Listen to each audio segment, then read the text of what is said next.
Alors, on continue toujours sur l'étude des principes, l'évolution de la psychologie évolutionnaire. Comme cette étude-là est totalement vibratoire,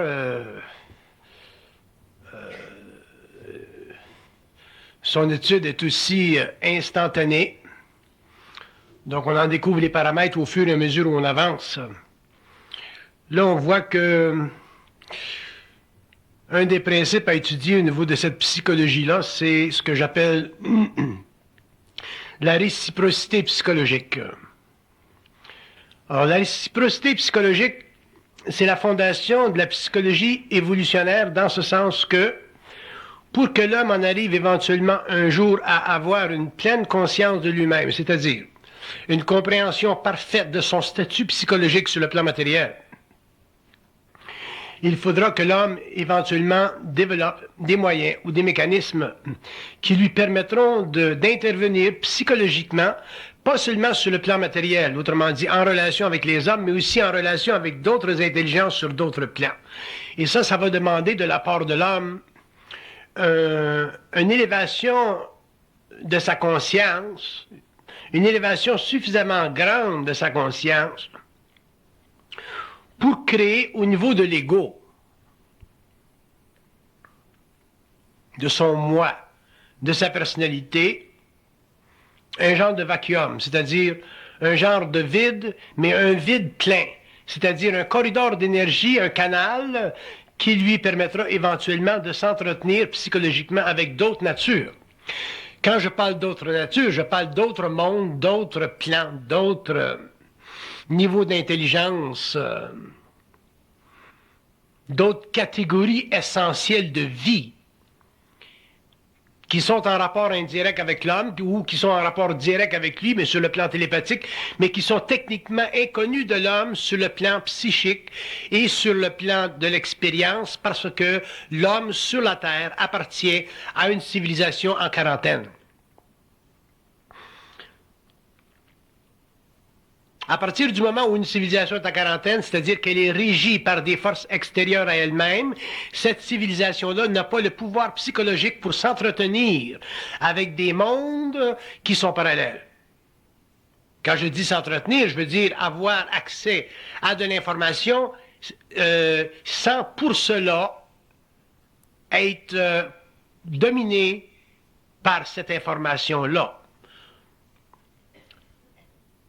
Donc, l'évolution de la race humaine au cours des siècles et des générations à venir sera basée sur la capacité de l'individu, je ne parle pas de la collectivité, mais je parle de l'individu, d'autogérer son portefeuille psychologique, c'est-à-dire d'en arriver à être capable un jour de s'entretenir d'égal à égal avec des intelligences qu'il ne voit pas ou qu'il peut voir, dépendant de son niveau d'évolution et dépendant aussi de la disponibilité psychique de son moi par rapport à des mondes qui sont extérieurs à sa conscience planétaire. Il est évident qu'un tel mouvement de conscience, qu'une telle évolution de conscience, qu'un tel rapprochement avec des mondes parallèles invitera l'humanité éventuellement à participer à des chefs-d'œuvre de civilisation qui n'existent pas aujourd'hui sur le plan de l'architecture du mental humain planétaire expérimental. Quand je parle de réciprocité psychologique, je veux dire que l'homme doit en arriver un jour à pouvoir confronter de façon absolue, c'est-à-dire de manière catégorique et aussi catégorielle, toute forme d'intelligence invisible qui s'institue devant lui ou par rapport à lui comme une forme quelconque d'autorité. Ceci permettra à l'homme de développer un moi de très grande envergure, une conscience très vaste, une capacité psychologique indétournable et une conscience voyante, très très différente de la conscience voyante de l'involution, qui était plutôt contrôlée par des esprits du plan astral, alors que dans l'évolution future, la conscience voyante de l'homme ne sera plus contrôlée par des esprits du plan astral, mais sera le résultat d'une fusion, c'est-à-dire d'une unification de son principe cosmique avec son principe matériel, planétaire, ce qui lui donnera éventuellement accès à une unité de conscience indifférenciée, c'est-à-dire une capacité d'interroger sur tous les plans à la fois, simultanément, les natures, les divisions et les dominions de conscience qui régissent l'homme à l'insu de sa conscience planétaire et qui créent conséquemment ce que nous appelons ici sur la Terre l'inconscience planétaire. Donc, l'état psychologique de l'homme endormi.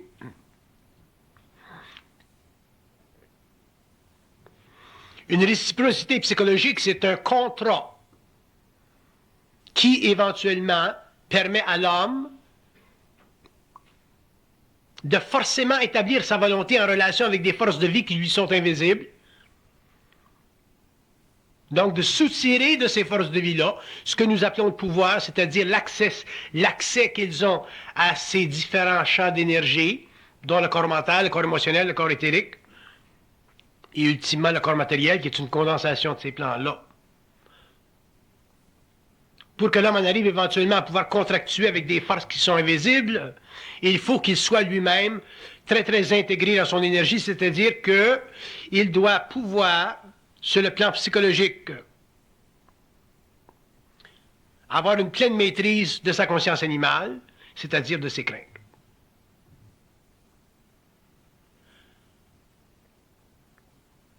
Ce que j'appelle la crainte chez l'homme, c'est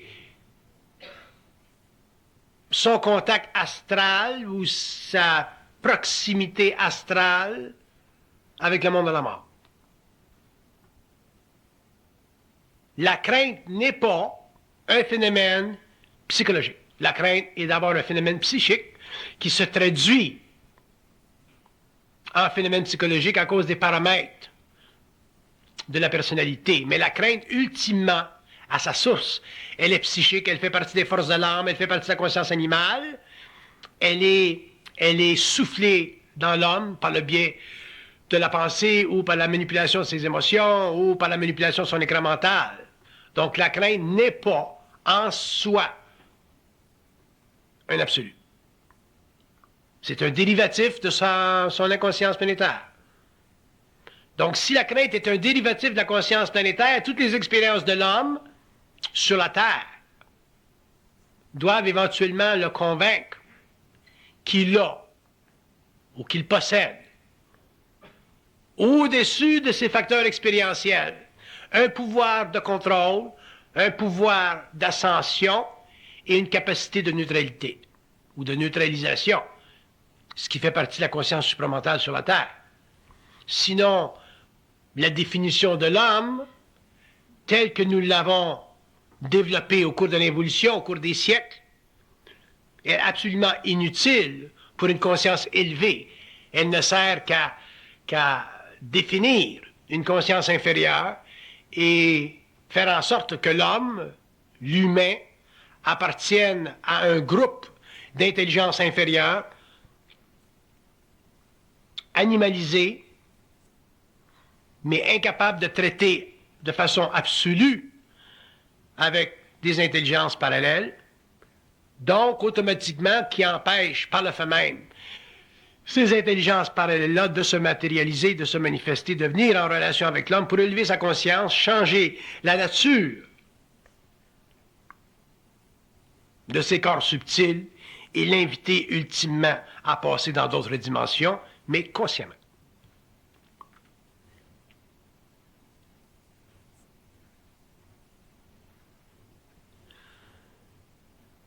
La relativité psychologique, c'est la réciprocité psychologique, C'est une invitation à l'homme, au mortel, à l'être planétaire, au terrestre, de s'instruire de la conscience de ses cellules. Et si l'homme apprend à s'instruire de la conscience de ses cellules, sa conscience l'invitera ultimement à rejeter toute forme de finalité, c'est-à-dire l'amènera éventuellement à participer à la continuité de sa conscience, moroncialisée une fois que l'homme aura sorti ou laissé son corps matériel. Le grand problème de l'homme sur la Terre, à cause de sa nature animale, à cause de la crainte, à cause des paramètres psychologiques de son moi, qui l'invite à penser, à évaluer et à analyser sa conscience, en fonction des multiples expériences répétitives de l'humain planétaire, qu'on appelle la mortalité astrale.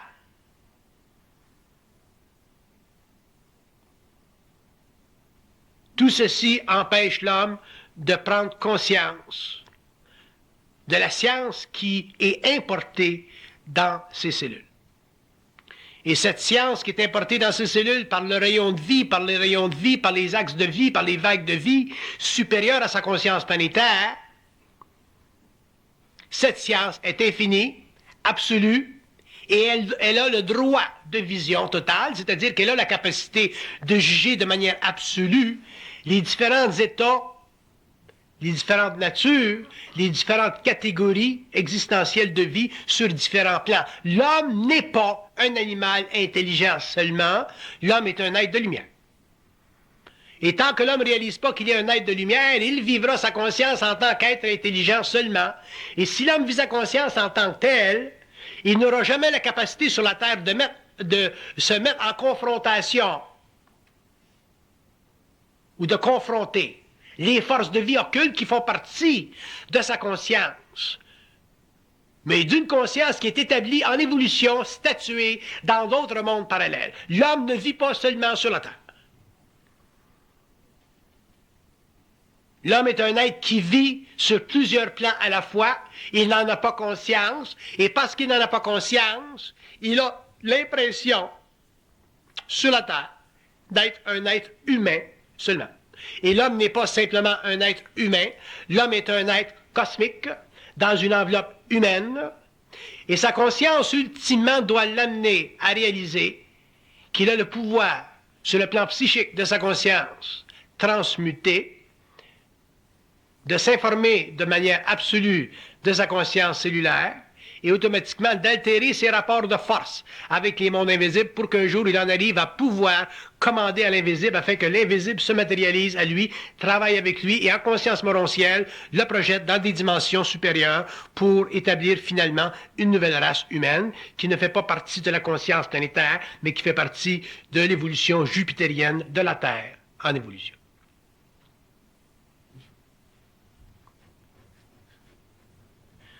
Si l'homme n'est pas capable de prendre ou de bénéficier sur la Terre des expériences limitées et limitatives qui affectent sa conscience émotionnelle, sa conscience mentale, sa conscience animale, et de transmuter ces paramètres de vie-là, ce que vous appelez des expériences. La maladie, c'est une expérience.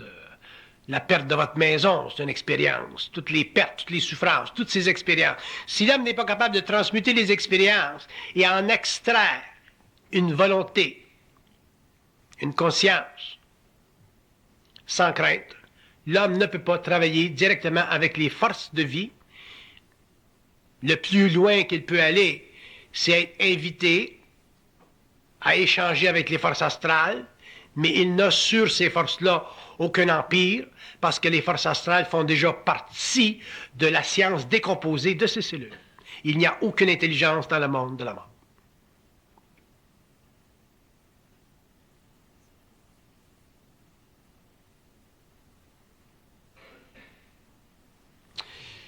Si nous regardons la science matérielle aujourd'hui,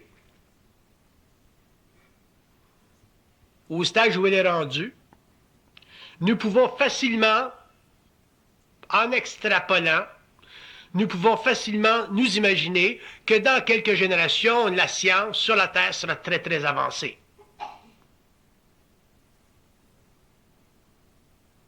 L'homme doit la faire sur le plan psychologique, sur le plan psychique. L'homme doit être capable, sur le plan psychique, de s'imaginer, pas dans le sens imaginatif, mais dans le sens de se mettre en puissance, c'est-à-dire de pouvoir expérimenter chez lui la réciprocité psychologique. L'homme doit être capable éventuellement de s'entretenir, non pas nécessairement de penser, mais d'un mode de communication, de télépathie, basé sur l'élimination progressive de la crainte de se tromper, c'est-à-dire d'être dans l'erreur.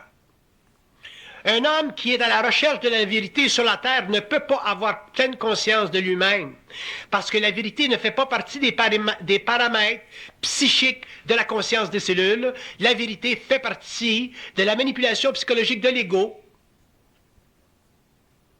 dans un corps matériel à partir des plans de la mort. Si on vous parle de vérité ou si on vous parle de mensonge, on vous parle de l'astral. Si on vous parle de puissance créative, c'est-à-dire de réciprocité psychologique, si on vous parle de capacité de l'homme de s'instruire de lui-même à partir de la conscience de ses cellules, on ne vous parle plus de vérité ou de mensonge, on vous parle de la conscience créative du moi, on vous parle de la conscience morontielle, on vous parle de l'unité de conscience, on vous parle de l'homme lumière, on ne vous parle plus de l'homme de la 5e race racine, on vous parle de l'homme de la 6e race racine. L'homme de la 6e race racine n'a aucune allégeance psychologique avec l'homme de la 5e race racine. Le seul rapport qui existe entre les deux se situe au niveau de leur physicalité. Un homme de la 5e race racine et un homme de la 6e race racine ne se ressemblent pas sur le plan psychique. Le corps morontiel de l'homme de la 6e race racine est totalement intégré, c'est-à-dire qu'il n'est pas assujetti aux lois planétaires. Le corps astral est assujetti aux lois planétaires, le corps mental est assujetti aux lois planétaires, le corps physique est assujetti aux lois planétaires, mais non pas le corps morontiel. Pourquoi? Parce que le corps morontiel, c'est la substitution psychique de l'ego planétaire au niveau cosmique pour le développement d'un entendement intégral, c'est-à-dire d'une science parfaite.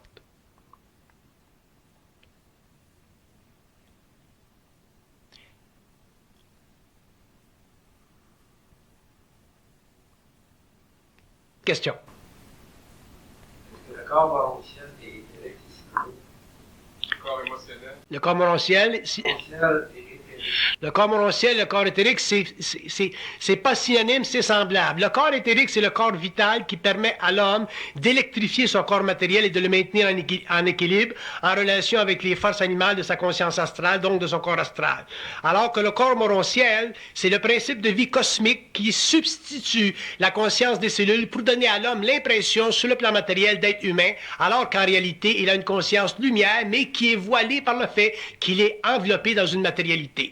Lorsque l'homme sort de son corps matériel, à ce moment-là, il est dans une conscience morontielle, c'est-à-dire qu'il a un corps éthérique éveillé, c'est-à-dire un corps éthérique qui est totalement libre de la mémoire de la race et qui est capable de se déplacer dans l'espace-temps des mondes pour travailler avec des intelligences qui font partie de l'évolution de ces systèmes de vie-là. Une question seulement. Il faut que je continue mes conférences. Je veux simplement voir si c'est bon que vous laissez me poser des questions, parce que dans le fond, c'est pas nécessaire. Je le fais simplement par respect de vos personnes, parce que j'ai trop de choses à dire.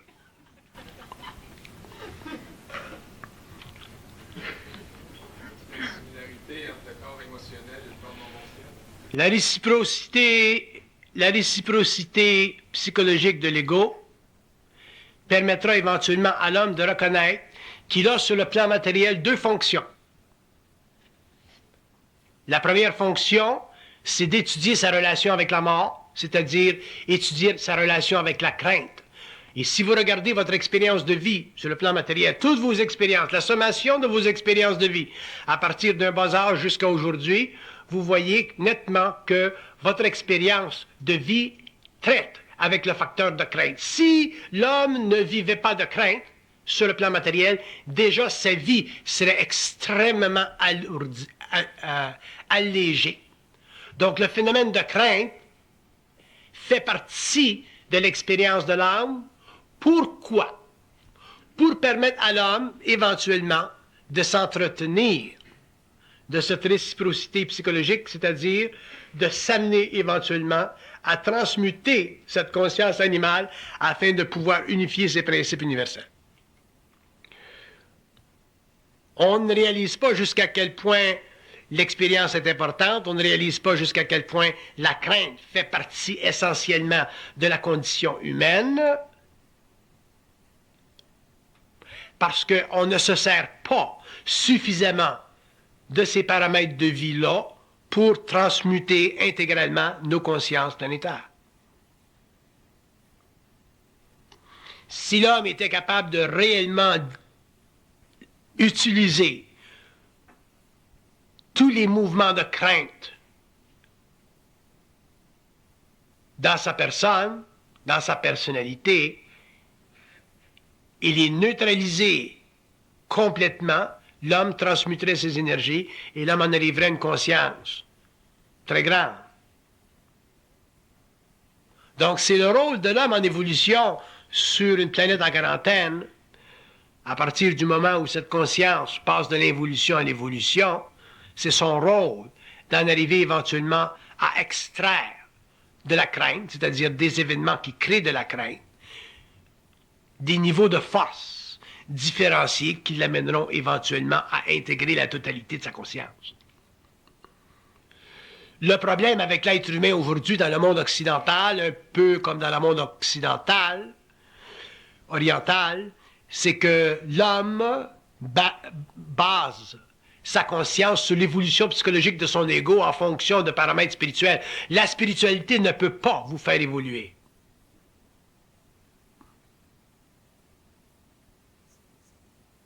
Parce que la spiritualité, c'est la formation psychologique du moi sur le plan astral.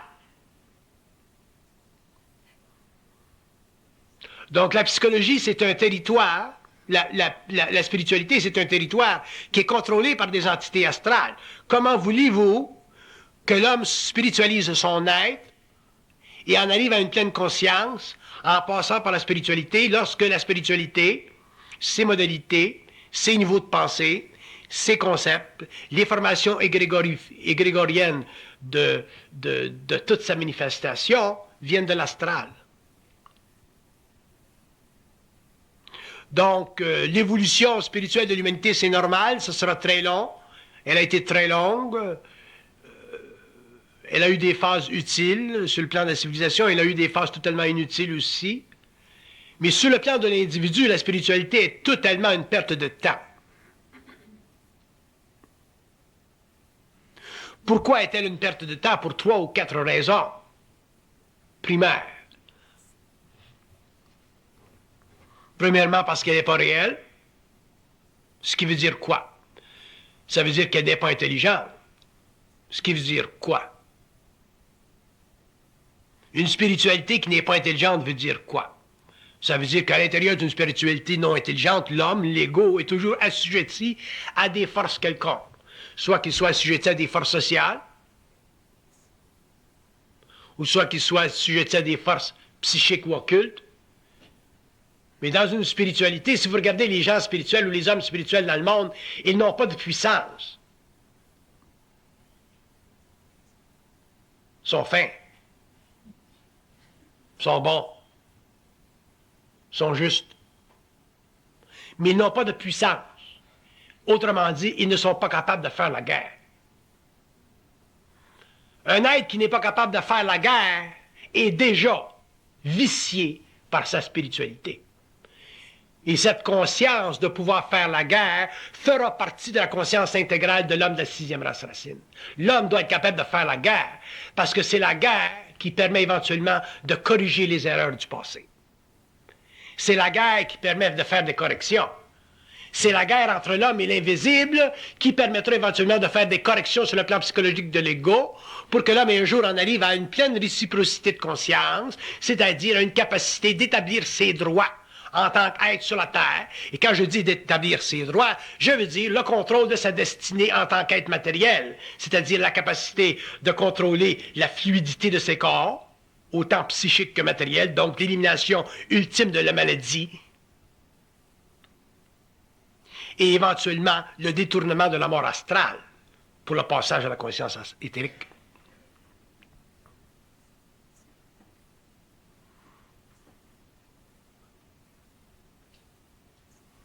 Sans réciprocité psychologique, l'homme ne peut pas prendre conscience de lui-même sur les plans supérieurs, donc il ne peut pas manipuler ces énergies-là, il ne peut pas les faire descendre sur le plan matériel, il ne peut pas contrôler sa destinée, donc il est automatiquement, astrologiquement et karmiquement lié au mouvement des planètes.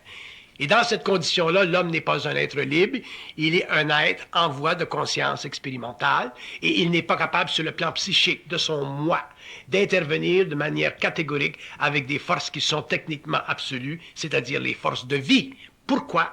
Parce qu'il a une conscience trop spirituelle de ces forces, donc pour lui existe, même si il ne l'admet pas dans une configuration unifiée, existe pour lui une divinité, alors que la divinité n'existe pas.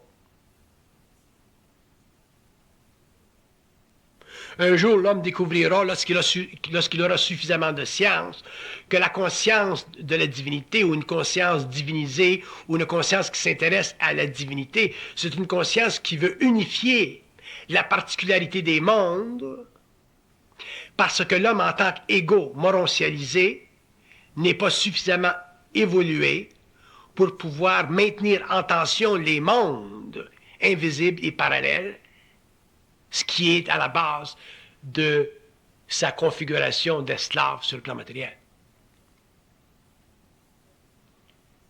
Donc un jour, l'homme découvrira que ce que nous appelons la spiritualité sur la Terre, c'est un des grands œuvres de l'évolution. Ce fut nécessaire pour l'abolition de la conscience animale brutale. Ce fut nécessaire pour l'évolution graduelle du moi. Ce fut nécessaire pour la civilisation de l'ego, mais ça n'a rien à voir avec la transmutation de l'être, c'est-à-dire la capacité de l'homme, en conscience réciproque, d'établir au niveau de son moi les paramètres psychiques de sa relation avec l'invisible, donc les facteurs nécessaires au développement d'une télépathie avec les circuits universels pour éventuellement l'amener à une confrontation technique avec des mondes parallèles qu'on appelle la matérialisation. Si l'homme n'est pas capable de se libérer de la spiritualité, il sera obligé de vivre sa conscience par rapport au monde astral, donc il sera obligé de retourner au monde de la mort en conscience astrale et non pas en conscience moroncienne.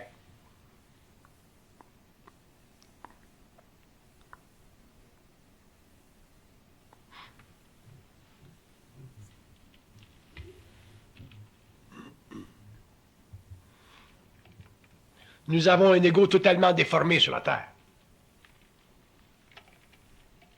Pour un certain nombre de raisons, c'est que nous avons été mal éduqués. Nous avons été mal éduqués parce que nous avons appris à partir des hommes, à partir des systèmes, à partir des idéologies. Nous n'avons pas appris à partir de soi-même. L'homme ne sait rien à partir de lui-même. Tout ce qu'il sait, il l'a lu dans les livres, ou il l'a entendu de quelqu'un, ou il l'a pris dans les systèmes. L'homme ne sait rien à partir de lui-même. Donc, il est totalement mal informé. Parce que toute conscience qui éduque, à moins qu'elle soit très intégrée, elle éduque toujours en vue de pouvoir se donner la certitude du maintien du pouvoir sur les autres consciences.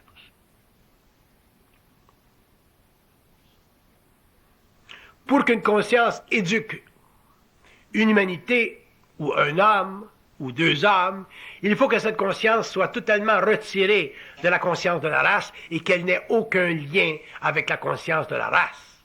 Donc, il faut qu'elle n'ait aucune relation psychologique avec le moi planétaire. À ce moment-là, elle peut faire elle peut donner une certaine, ou faire une certaine étude, peut donner une certaine science. Pourquoi? Parce qu'elle n'est pas impliquée dans les valeurs de vie rattachées à une telle science. Donc l'homme de la Terre, qu'il soit oriental ou occidental, qu'il soit d'une race ou d'une autre, a été mal éduqué parce que son moi planétaire constitue, devant sa conscience, un paramètre inférieur à sa totale réalité. Tout homme, quand il se regarde devant sa conscience, sait, sent, réalise, préconise qu'il n'est pas à la mesure de sa totalité. Et ce différentiel-là, que j'appelle le moi, que j'appelle la personnalité, fait partie de l'assujettissement de l'ego à une conscience matérielle, historique, ou à une conscience spirituelle, ou encore plus loin, à une conscience totalement occulte qui doit être un jour mise en confrontation par l'homme sur le plan de la réciprocité psychologique qui mènera l'homme à l'initiation solaire et qui éventuellement amènera l'homme à une totale capacité de haïr ce qui est invisible. Donc la haine contre l'invisible, la haine contre l'occulte, la haine contre les forces de vie, ce n'est pas une haine technologique, technique, psychologique. C'est une puissance humaine en éveil.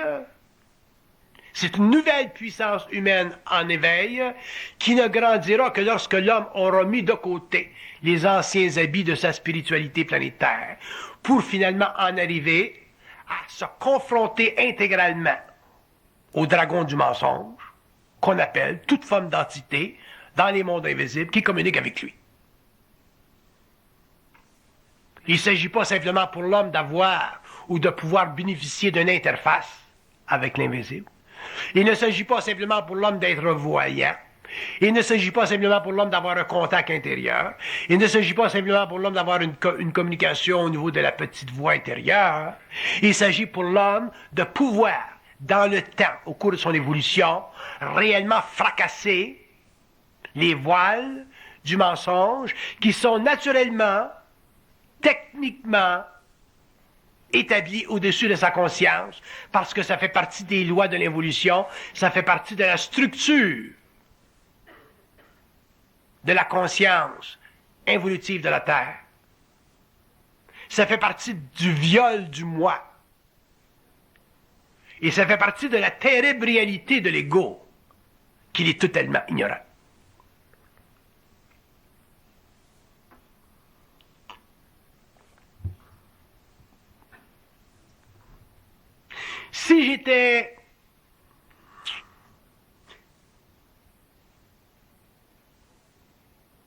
Si je regardais trop là, je ne donnerais pas de conférence. La seule raison que je donne des conférences et que j'ai la force de donner des conférences, c'est parce que je ne regarde pas trop l'homme. Parce que si je voyais dans l'homme le niveau d'ignorance qui fait partie de son inconscience, dont il n'est pas à blâmer, je serais moi-même en tant qu'individu découragé et je ne pourrais pas travailler.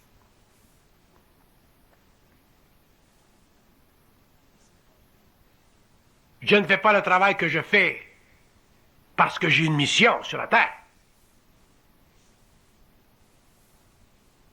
J'ai dépassé depuis très très longtemps la naïveté de la mission sur la Terre. D'ailleurs, je ne l'ai jamais eue.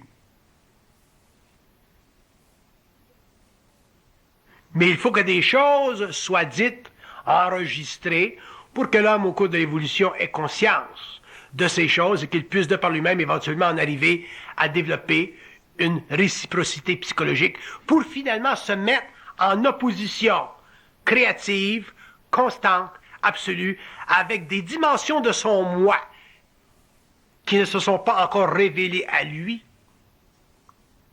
dont il ne connaît pas la nature, l'essence, les structures, la forme, la source, l'origine systémique, le caractère civilisateur,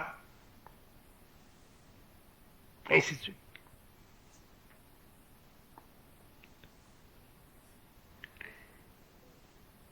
Ne croyez jamais dans l'évolution de votre conscience, ou de votre voix intérieure, ou de votre conscience spirituelle, ou d'un certain contact avec l'au-delà. Ne croyez jamais qu'une voix, c'est simplement une voix. Une voix n'est jamais simplement une voix. Une voix, c'est une voix plus autre chose. Une voix, c'est toujours contenu dans une forme. Une forme, ça appartient toujours à un monde. Un monde, ça appartient toujours à un système. Un système, c'est toujours gouverné. Les forces qui gouvernent sont toujours hiérarchisées. Et les forces hiérarchisées appartiennent à des mondes de lumière ou des mondes de ténèbres. Et c'est à l'homme de savoir avec qui il trafique. Non, c'est fini. Si l'homme n'apprend pas à reconnaître avec qui il trafique, l'homme ne pourra jamais faire la gestion psychique de son ego, parce qu'il voudra reconnaître la vérité en lui, alors que ce n'est pas la vérité que l'homme doit savoir. Comme ce n'est pas le mensonge qui doit trop le préoccuper. C'est sa puissance créative qui peut pénétrer ces mondes et les faire fléchir devant sa volonté, devant son moi intégral, devant sa lumière, ainsi de suite, ainsi de suite. Donc, nous avons été très, très mal éduqués pendant l'évolution. Et au cours de l'évolution, l'homme sera obligé de retracer son chemin, revenir à sa source. Mais ce ne sera pas une source spirituelle.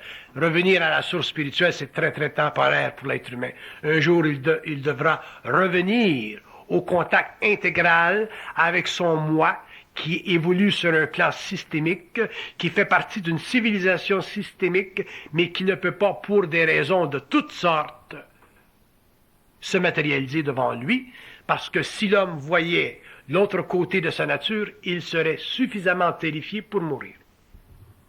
Et pourquoi il mourrait? Parce que l'homme aurait peur de sa propre lumière. Pourquoi il aurait peur de sa propre lumière? Parce que l'homme aurait l'impression d'être envahi à un tel point que son âme, au lieu de vibrer, ferait l'implosion. Et en faisant l'implosion, l'homme viendrait en contact instantané avec la conscience de ses cellules et l'agrandissement rapide et très, très rapide de cette science qui afflue de cette expérience détruirait son esprit et amènerait l'homme finalement à la destruction de son moi. Donc il y a un temps pour ça.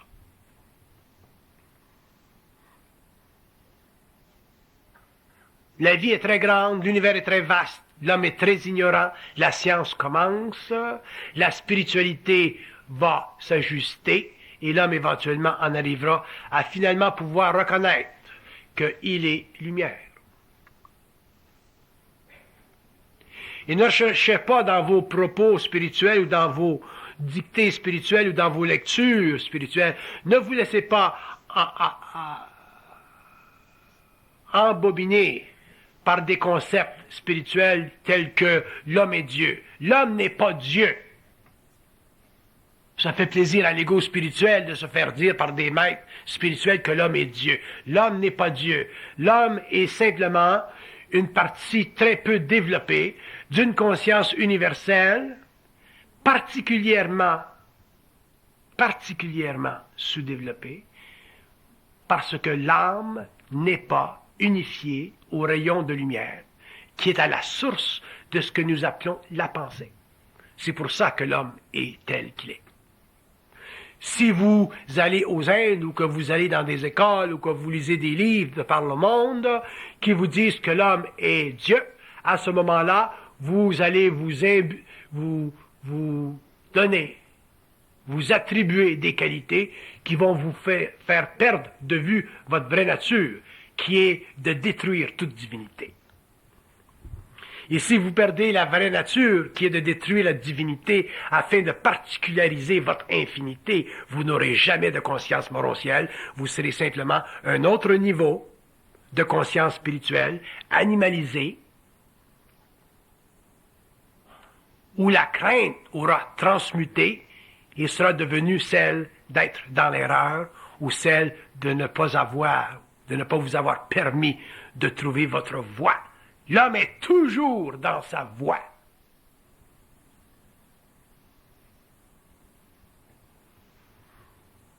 Ce n'est pas sa voie qui est le problème, comme on nous a toujours dit, mais c'est comment naviguer dans sa voie. Si votre voie est une rivière chaotique, organisez-vous pour avoir des canaux en caoutchouc.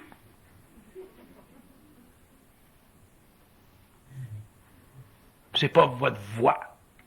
Vous êtes là dans le monde, dans un temps, dans un espace qui convient parfaitement à l'évolution de votre âme, de votre mémoire.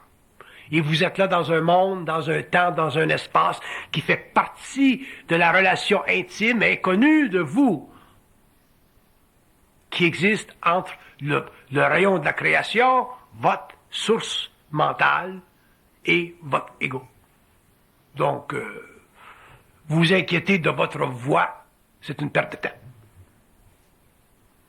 Donc, l'homme découvrira au cours de l'évolution que tout ce que nous avons appris pendant l'évolution, ça ne nous sert plus, non pas parce que ça n'a pas été bon, mais parce que c'était régi par des lois inférieures à la lumière de l'homme. C'est l'homme qui doit établir la réciprocité psychologique avec l'invisible. Ce n'est pas l'invisible qui doit dicter à l'homme les lois et la nature des choses.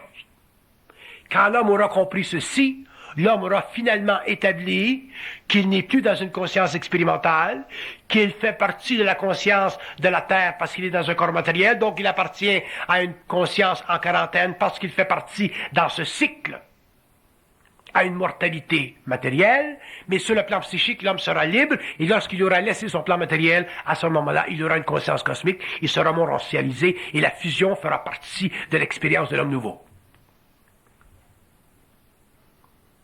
Donc, les tables de la loi doivent être renversées. Elles doivent être renversées par l'homme lui-même. Parce que c'est l'homme lui-même qui, demain, dictera la loi à l'invisible, au lieu que la loi soit prescrite de l'invisible vers l'homme. Grande différence entre les deux, différence fondamentale entre l'involution et l'évolution, et ne cherchez pas la vérité dans ces propos.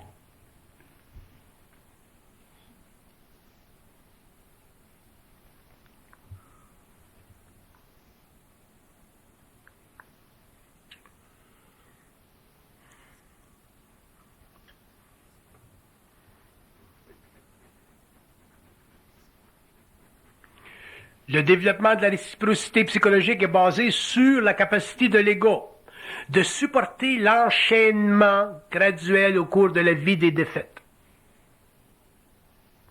Les défaites sont simplement des miroirs, des mensonges, des illusions qui font partie de la structure de la conscience astrale de l'homme sur la Terre, et elles sont nécessaires pour l'amener éventuellement à pouvoir rencontrer son moi, c'est-à-dire vivre sur le plan matériel sans aucune crainte, s'imprimer de sa propre lumière, c'est-à-dire vivre de ses propres forces, en contrôler le mouvement, donc établir le contrôle de sa destinée, c'est-à-dire faire une gestion intelligente de ses corps subtils et matériels.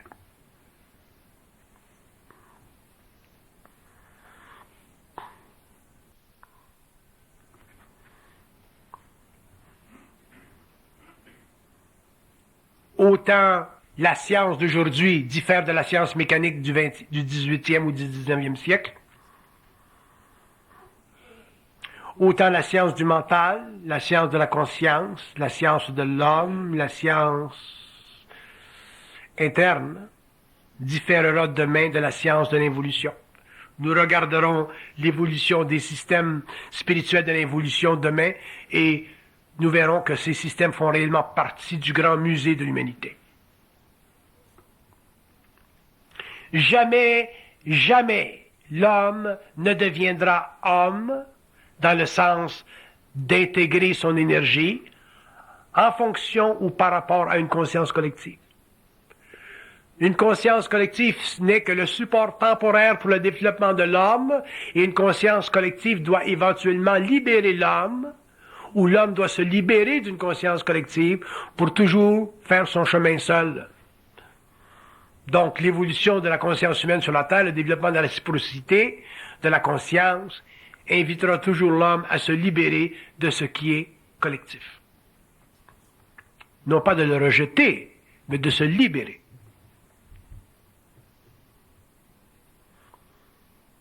Ainsi, l'homme reviendra à sa source, reviendra à lui-même, et l'homme verra jusqu'à quel point il est autonome psychiquement.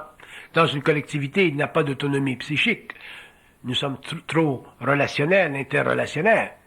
Donc c'est bon, une collectivité, effectivement, parce que ça permet à l'homme d'échanger. Mais ce n'est pas la condition ultime de son développement. La condition ultime de son développement, c'est sa grande particularité égoïque. Donc son centrisme.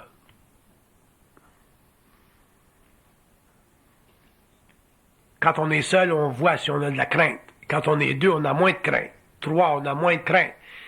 Il y a des hommes qui sont à 10 dans la vie parce que à 10, on sent moins la crainte. Mais seul, on sent la crainte.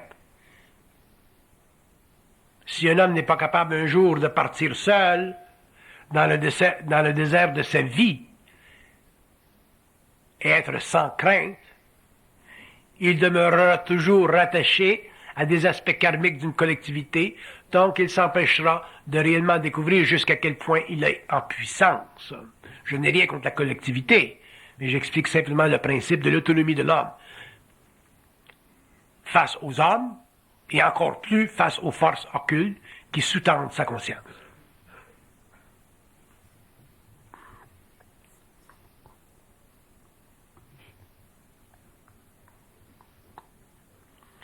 La réciprocité psychologique de l'ego, c'est sa capacité d'intervenir de manière catégorique face à la crainte qui est créée dans son mental par les forces astrales ou par les forces de la lumière. Aussitôt que les forces vibrent dans la conscience mentale de l'homme, si ces forces vibrent de manière négative pour créer en lui de la crainte ou de l'angoisse, l'ego doit être suffisamment sur la pointe de ses orteils pour savoir que ceci n'est qu'un truc et que ceci n'est qu'une invitation à devenir plus fort.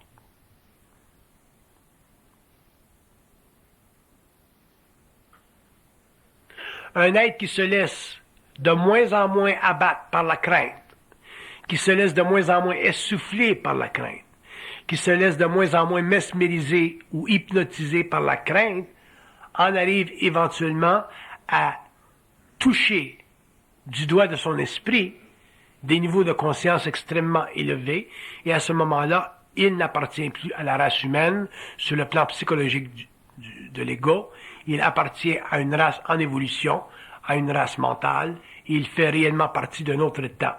Et il n'est là, dans ce temps-ci, que pour développer d'autres manières ou d'autres techniques d'approche par rapport à ces sciences cachées qui font partie de l'infinité de sa conscience.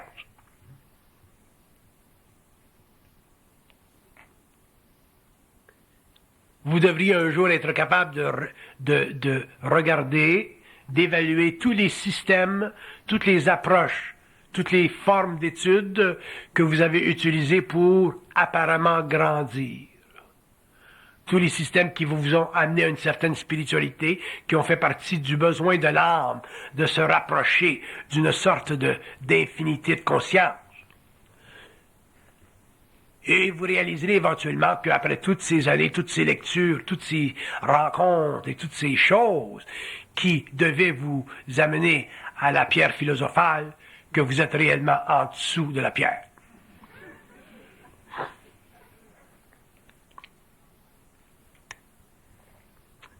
Et si vous êtes heureux, vous n'êtes pas écrasé trop par la pierre.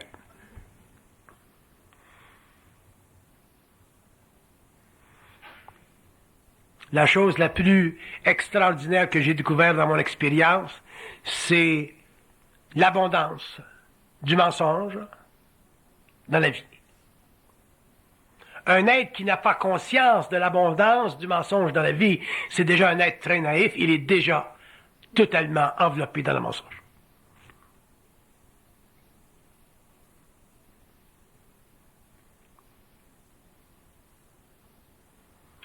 Et quand on est rendu à réellement voir et à réaliser l'abondance du mensonge dans la vie, on s'aperçoit que la vie est extrêmement intelligente.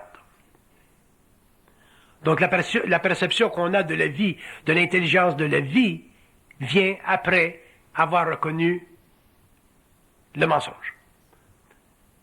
Et les mensonges sont nécessaires parce qu'ils font partie des atmosphères psychiques de l'ego pour le protéger contre le choc extrêmement violent de la science de la vie.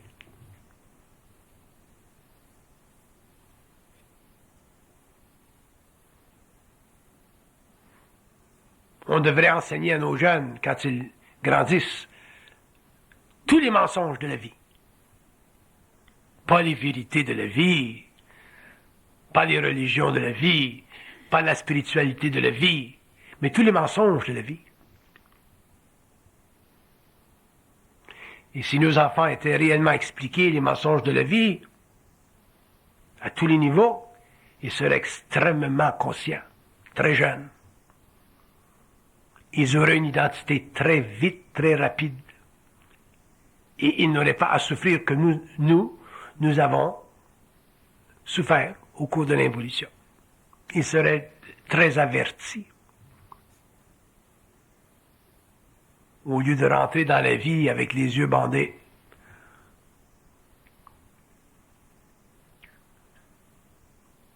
Mais ça fait partie de l'évolution de la grande famille humaine, ça fait partie de l'évolution de la conscience de la race, et surtout, ça fait partie de l'instruction mondiale de l'homme.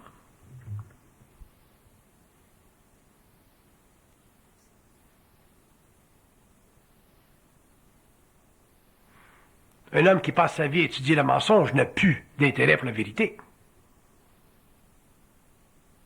Il vient de résoudre le problème de la vérité tout de suite.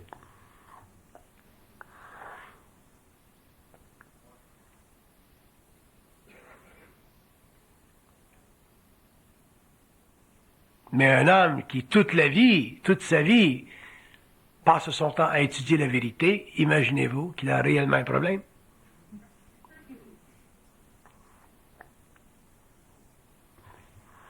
C'est pour ça que la réciprocité psychologique est très importante, parce qu'elle permettra à l'ego éventuellement de pouvoir intervenir intelligemment avec une conscience intérieure, donc avec un lien télépathique ou un lien universel. Et c'est à ce moment-là que l'homme commencera finalement à pouvoir prendre le contrôle sur le mouvement psychique de son être, c'est-à-dire sur sa conscience. Donc sur son ego, sur sa personne, passer de la personnalité à la personne, et pouvoir s'inviter lui-même à regarder ce qu'il veut, quand il veut, où il veut. L'homme à ce moment-là sera libre.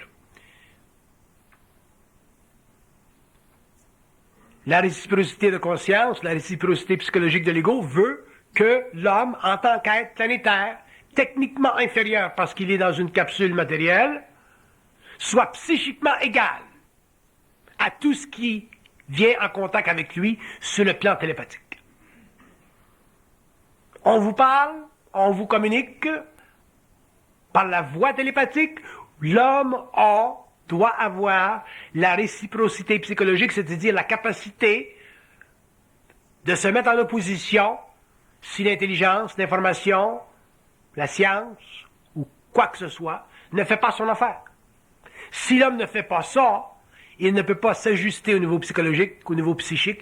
Il ne peut pas en arriver non plus à découvrir jusqu'à quel point il est intelligent. C'est-à-dire un être de lumière.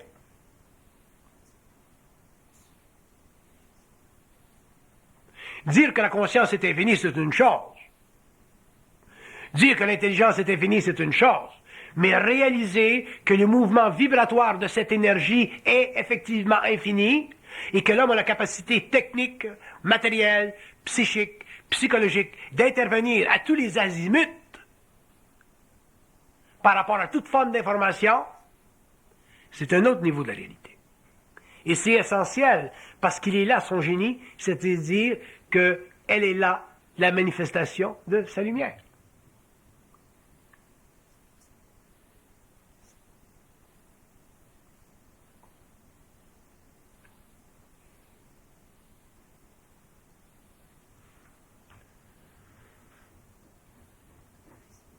Si l'homme ne développe pas la réciprocité psychologique au cours de l'évolution de la race mentale sur la Terre, l'homme sera voué à l'échec expérimental de sa conscience. Il retournera au limbe de l'inconscience planétaire, c'est-à-dire qu'il sera obligé en tant qu'ego de collaborer avec les structures évolutives de la race humaine, donc la guerre, la famine, et toutes ces choses qui font partie du karma de l'humanité. Mais il devra éventuellement retourner au monde de la mort en passant par le corridor astral.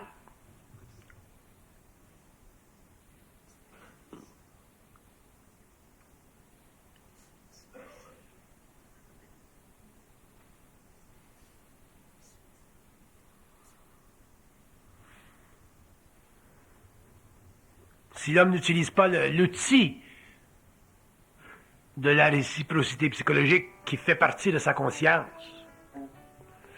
il ne pourra pas avoir une mesure de sa lumière, de sa réalité. Donc il sera un être assujetti. Et s'il est le moindrement assujetti, il ne pourra venir en contact avec aucune forme d'intelligence matérialisée, sinon il serait totalement magnétisé dans ses corps et il n'aurait plus la capacité sur le plan matériel de fonctionner de façon normale.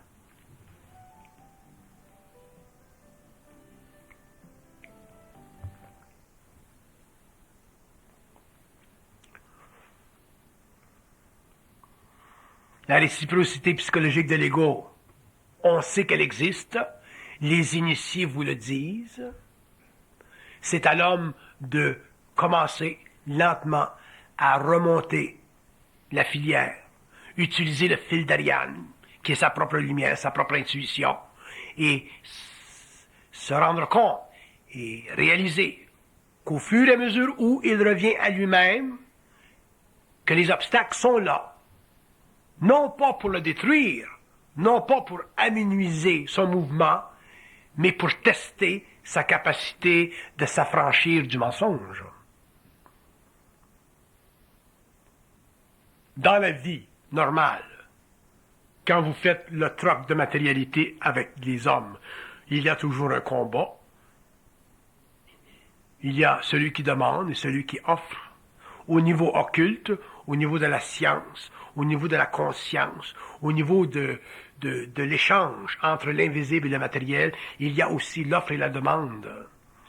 Et si vous n'êtes pas capable de combattre, de faire le même genre de travail que vous faites avec les hommes lorsque vous achetez ou que vous vendez de la matérialité, et que vous prenez le contact ou de l'information à partir des plans, comme si ça vous était donné gratuitement avec la grande faveur des dieux, vous vous apercevrez que les dieux sont des chiens.